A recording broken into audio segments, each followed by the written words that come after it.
Today we are upgrading the brakes on the Subaru Forester using stainless steel braided Teflon lines, plus acquired ceramic brake shoes and centric premium rotors.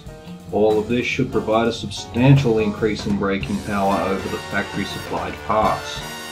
We start by chocking the rear wheels as we're working up the front. Before jacking the car up, make sure that you loosen off your wheel nuts.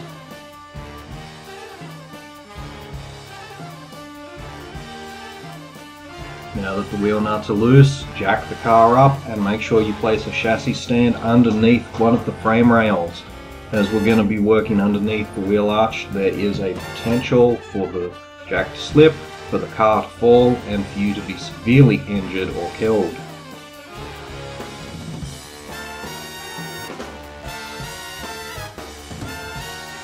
Once we've got the wheel nuts taken off, we can take off the wheel and tyre and have full access to the brake system.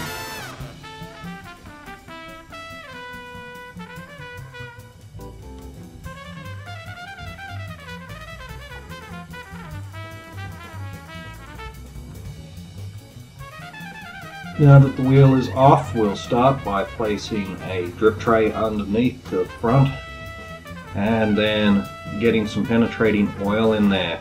This will help the rotor come loose from the hub.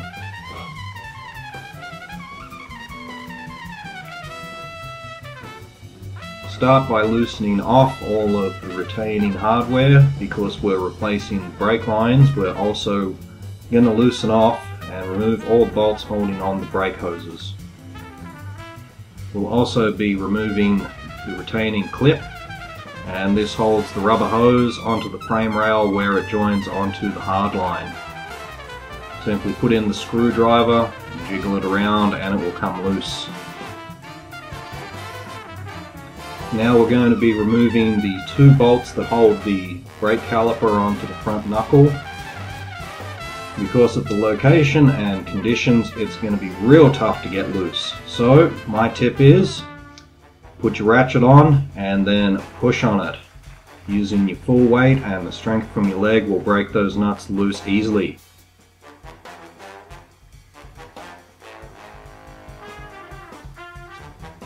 Now that those bolts have been removed, just jiggle around the caliper, get a bit of clearance, and the brake shoes will release and we can pull the entire caliper assembly out.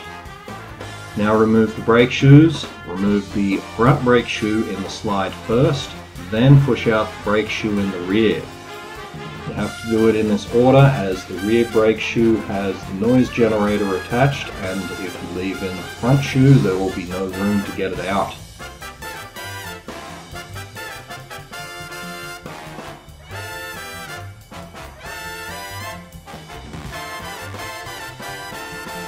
Now we're going to remove the slide from the caliper. Simply unhook the little rubber booties, grab the two pieces and pull, and they will come apart easily in your hands. These shims are chatter suppressors. We're going to be removing them as the new brake shoes came with new backing plates and new shims. Now we're going to push the piston back into the caliper using a large pair of pliers. You could also use a C-clamp or a G-clamp. And you can do this while it's still on the car if, and even if, you're not replacing the brake lines. You need to do this to get enough clearance to put in the new brake shoes. As you can see, there is substantially more meat on the front surface of these shoes. When putting them in, the one with the metal tab on the back goes in the back on the piston side. That's the noise generator. That noise generator, once the friction surface is worn down sufficiently, will contact with the rotor, causing high-pitched squealing noise.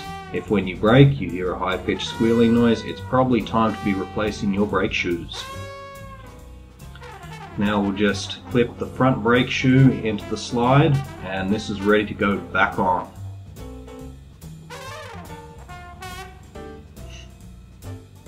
But before it can go on, we need to remove the rotor. Subaru has kindly placed a couple of threaded holes in each of the rotors. So, using a metric bolt, you can thread it in, attach a puller frame, and using the puller frame remove the rotor very easily. We'll place a breaker bar in here and then start tightening down that center pin, and you can see that that rotor is slowly pulling itself back from the hub. Now that it's popped loose, we can just grab it, jiggle, and off it comes. This is the new rotor. With Centric, they provide them without anything on the braking surface.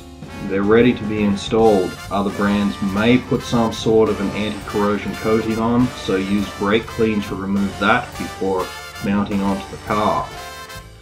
But because the Centric doesn't have the coating, we can put it straight on, and now we can put the caliper back on.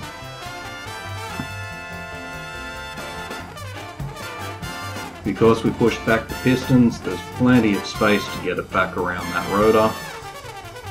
Now simply finesse the caliper back into place, line up the bolt, finger tighten it down. Repeat on the bottom, and then pick up your ratchet and torque them down.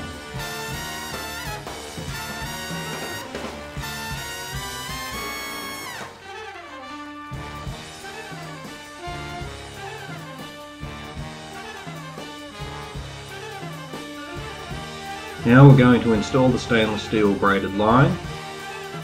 On the banjo bolt there are a couple of little copper washers. There is a smooth side and there is a flat side. The flat side goes towards the banjo.